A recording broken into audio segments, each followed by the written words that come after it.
Tem um cavalo na pracinha em frente à minha casa. Conta, Nath. O cavalo vai... branco. Olha lá, ele tá andando e eu acho que ele vai parar o trânsito. Tá vendo? Se ele for atropelado, o que a gente faz? Liga pra ambulância. Como Não. é que a ambulância vai pôr o cavalo? Não Levar tem- o cavalo pro hospital, Stephanie, como?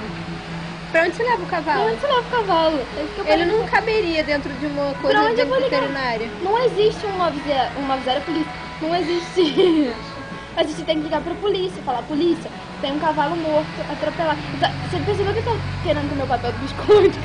Você percebeu que ele tá magro? Algum infeliz comprou o cavalo E e largou. largou ele. Agora eu te pergunto. Não sei nem o que eu te pergunto. Vamos botar ele aqui dentro da sua casa. Vai. Vamos de cavalo pra Empório! Imagina chegar lá de cavalo. Gente, ele tá sumindo agora. gente Cadê vai- a luz? A gente vai trotando. Como é que ela vai? Dá pra ver a sombra dele, olha. Ele está se movimentando. Faz a filha de Reginaldo Rossi relinchando, Steph. Como é que relincha? Aí. Faz um coelho. Ah lá, vai passar o carro, vai aparecer o cavalo.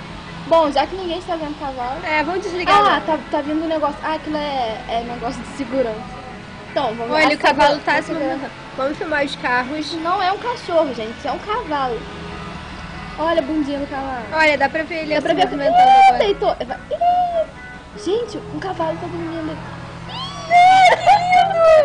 Ai, lindo, tá coçando. Olha, caralho, tem um cavalo. Olha, ele tá rodando. Ai, tá se coçando. Olha, o cavalo tá rodando. Aí o carro ali vai salvar o cavalo. Não, tá só olhando o cavalo. Gente, eu tô passada. Será que ele sabe atravessar a rua?